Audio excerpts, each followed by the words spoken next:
Welcome everyone to Town Council Workshop, April 25th, 2012. We will start as always with the Pledge of Allegiance.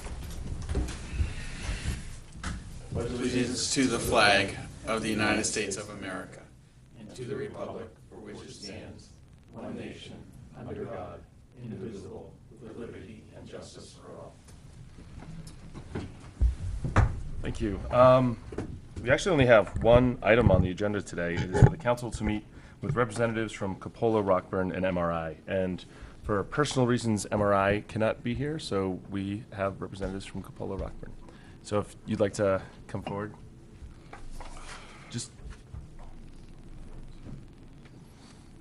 Could you just, for the record, state your names?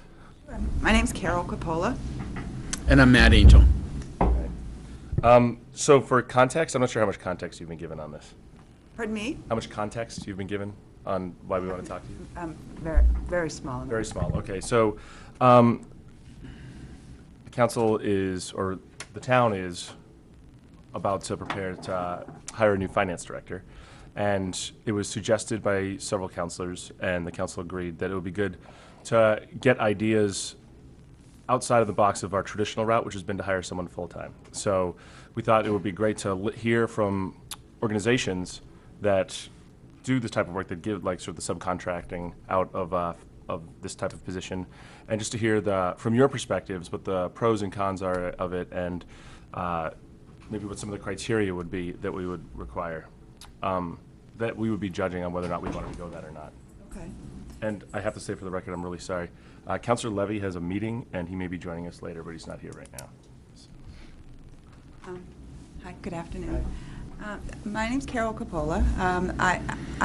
The firm that I own is an accounting firm. We specialize in financial accounting for municipalities and school districts, specifically. That accounting is a little bit different than it would if you're a corporate accounting world. Prior to opening my own firm, I was with Municipal Resources, MRI, from 1997 till about 2008. And I provided the same services as Mr. Angel provides for you. Short and long-term finance director, business administrator for a school district, those kinds of positions. Some of them lasted 4 or 5 years. Others was a short term until a full-time person could be recruited. In addition to that, we handle lots of project-based work as well. We've selected Mr. Angel, talked to Mr. Angel about coming to Newmarket for you, and he has been very pleased to be here, and I hope you're pleased with him as well, based on the feedback that I have when I've spoken to your town administrator. He said that the town is very pleased with his services. Would be happy to continue those services if you would like, if that fits and meets your needs. The areas where I think that we provide such strength is the area of expertise. Lots of times we can be extremely efficient in our positions because we don't seem to waste a lot of time. I know that in other positions where it may take, I have somebody out in a position at a much lower capacity, like a staff accountant level, who's performing the job 1 day a week or 1.5 days a week, which was a full-time position before. That community is extremely pleased with her services as well. So I guess the drawbacks is the person isn't there 5 days a week. So if you're looking for an answer on, let's say, a Thursday, and the person is not present in the office, and you feel it's something that you need to talk to them in person, I guess that's the drawback. Other than that, you will have the level of expertise that certainly you've come to enjoy and appreciate.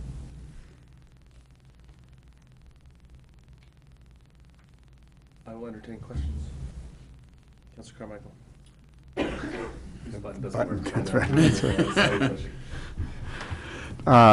Can you give us any success stories that you've had with surrounding towns or other towns in the area of placements such as Matt, besides Matt?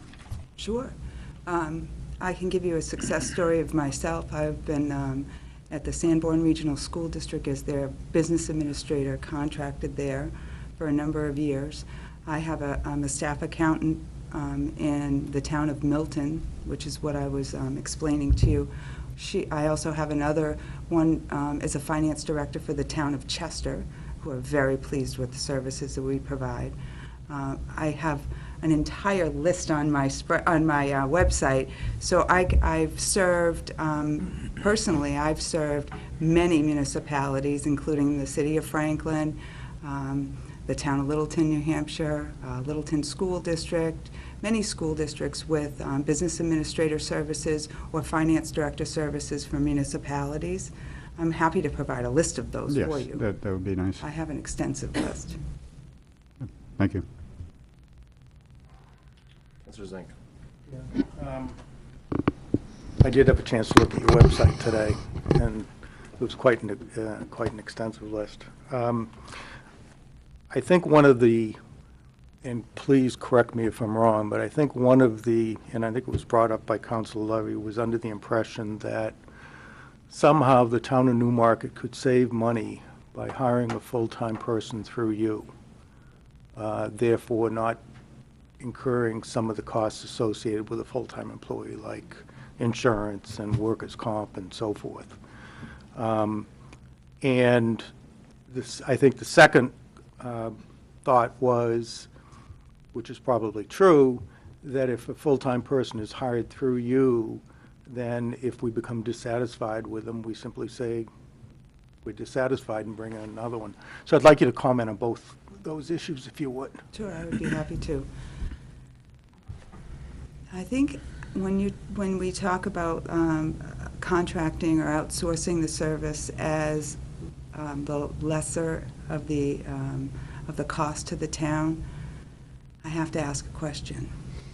What's the level of expertise that if you're recruiting for the position of finance director, are you recruiting a person with someone, for example, as Mr. Angel's expertise?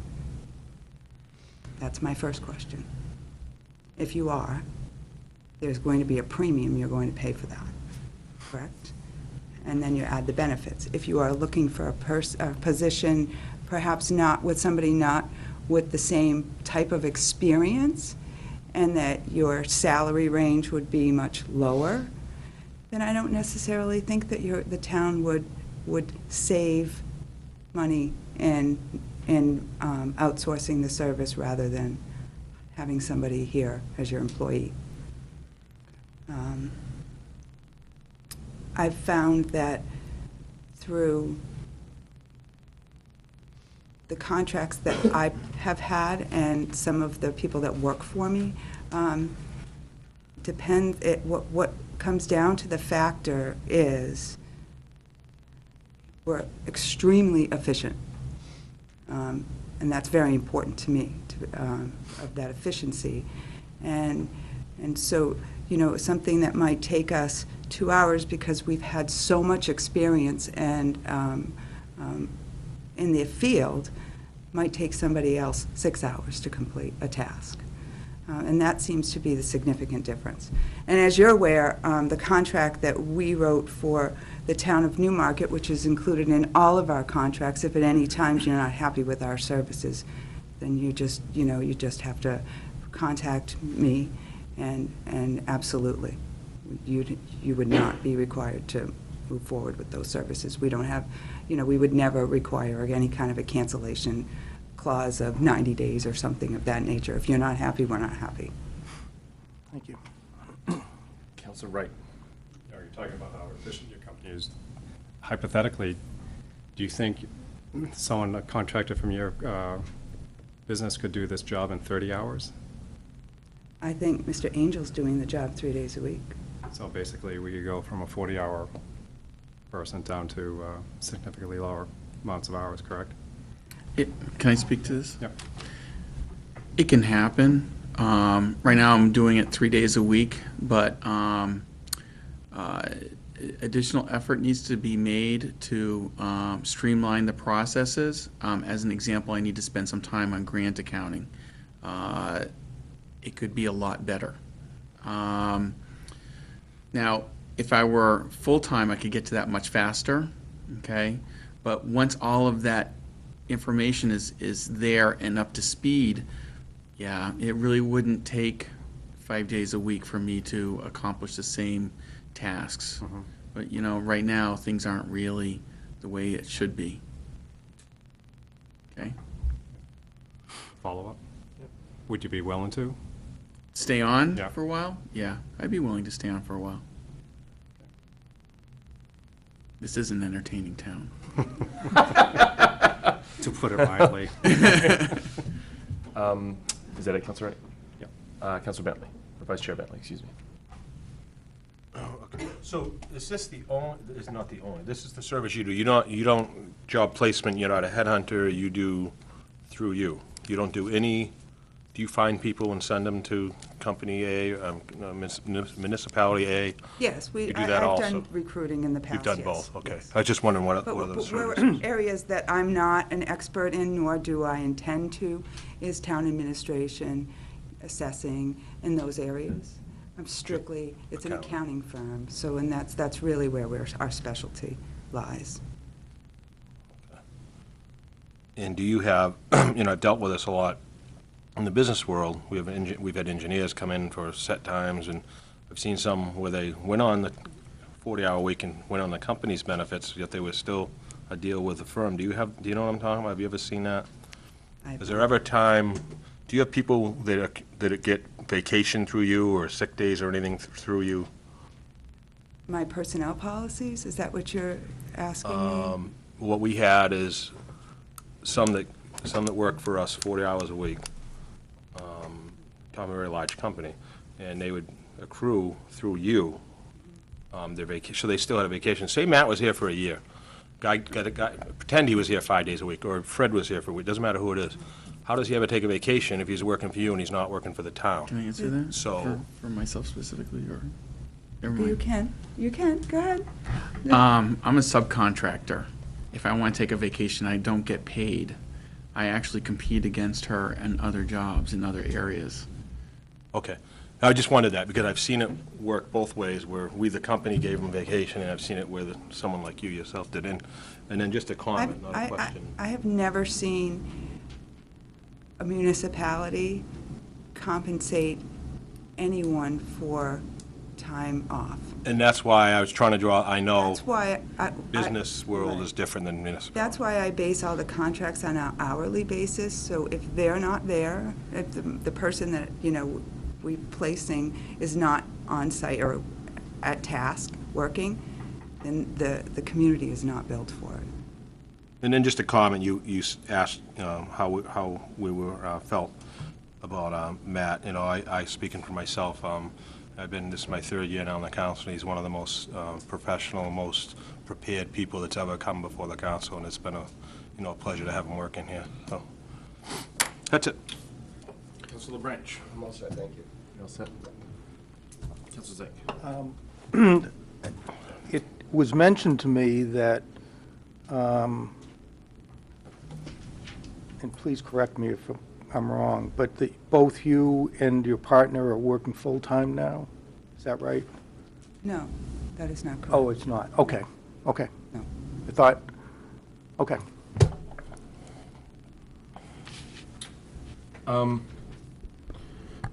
So, Matt's done an awesome job. He's amazing. And he's continuing to do an amazing job. So I think that just needs to go on the record. But I also know that nothing's always shiny and everything. There's always got to be like a time where the Matt situation doesn't happen, and a municipality had someone come in on like a temporary basis and it didn't work out as well. Were there, from your experience, is there any sort of trends in the type of community where it works better, and other types of communities where maybe the subcontracting relationship doesn't work as well? Does the question make sense? I think for some communities, my experience is that it's a short-time fix only, and that either the council or the other administrators or department heads really rely on that finance director role for everyday kind of, questions, and depends on, I guess, the complexity of the community. And then there's been other times where I've seen, you know, where that works it works perfect. So I think it does stem down to how complex and what is coming in the future. What is the growth in the future? Okay. So, Matt, I'll ask you. Outside of the forensic accounting that you've been doing, not a forensic audit, but like working, trying to straighten out the books, how complex is this community, accounting-wise, or finance-wise? The books are more complex than it should be. But we're straightening that out now. Yeah. I'm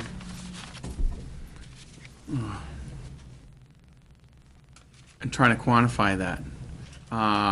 Scale from 1 to 10, 10 being 10 being the most complex. 1 being accounting. As in complex as my previous experience, this is probably a 5. 10 would be rebuilding their financial systems from scratch. You know, quite honestly, when I came here, a majority of the financial system has been reconciled. You know, it just, when you start digging further, that's when you're really starting to find some of the problems that the town is facing, like, you know, impact fees not being reported properly, the accounting system is not set up properly, and you know, the next thing on my list is grant accounting to make sure that's proper. So, you know, in some respects, the fixing the problem is not that difficult. The complexity of the accounting system is more complex than it should be for this kind of community, and we're trying to strip that out, so to speak. I've seen. I had a client that their general fund budget was just $110 million alone, and it was much simpler than what it is here. The systems were much simpler. Yeah, yeah.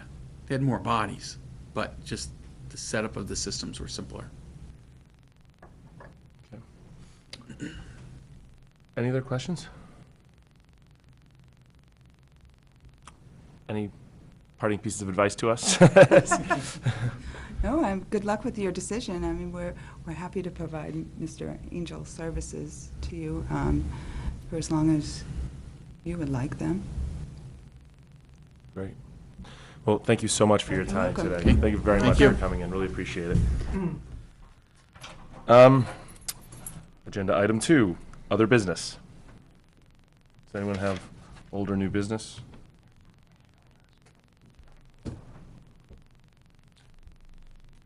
Councilor Zink. Old business, I received a number of emails this past week about our previous meeting relating to the conservation fund transfer to the school. And I think I've answered them correctly. That really what we're just waiting for is some kind of opinion as to whether, after those funds are transferred, could they be used for non-conservation, non-school issues, and you were going to check. Have you had made any progress on that? I had a conversation with Attorney Richardson last week on Thursday.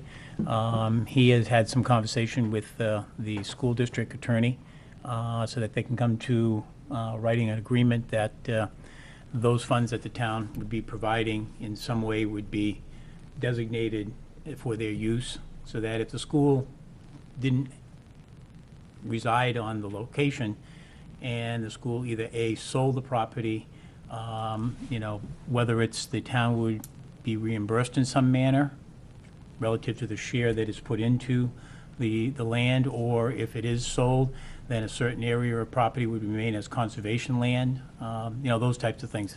So that the council, it was agreed that we'd have something back to you for the meeting on the 2nd, so. Great, because I think there's been confusion Yep. as to whether we're trying to put restraints on it, and certainly not the case, just trying to clarify what would happen if. Because Yeah, it's okay. open space money and it's being provided for a particular Right, purpose. thank you. Yes. Councilor Bentley. Well, just to touch on it, I received calls and emails too, and I think one of the questions I hear the most isn't just if it was sold to a developer or something. it was okay if this, and this I tried to bring it up last week, apparently I didn't do it well enough because some of the emails said I was unclear. So pretend the school vote doesn't happen, and what a lot of the people that have spoken to me about it, and then the school says, we're going to put a shuffleboard there. One of the examples someone gave me was, what if they decide it's tennis courts? Yet the taxpayers put $350,000 of the money in there, and they don't, Al doesn't think it should be a tennis court, and Phil thinks it should be a doggy park, and, you know, it could be whatever someone wants, and I think they just wanted to have a say in it. We know it's after the fact, but it did come up the night the motion was made, it did come up the deliberative, and that's the angst that a lot of people that are talking to me have, that should the vote not go, and it's not used for a school or for a parking lot or something as clear-cut as that the school gets to decide as opposed to a town vote. I think that's the issue that I'm hearing. Okay. I will pass it on to council, so that he's got that in his mix. That's it. Great. Okay, make a motion to go into non-public under RSA 91-A, semicolon 3, 2B, the hiring of people as public employee. Second. Motion is second. All those in favor? Aye. Opposed? We're now in non-public.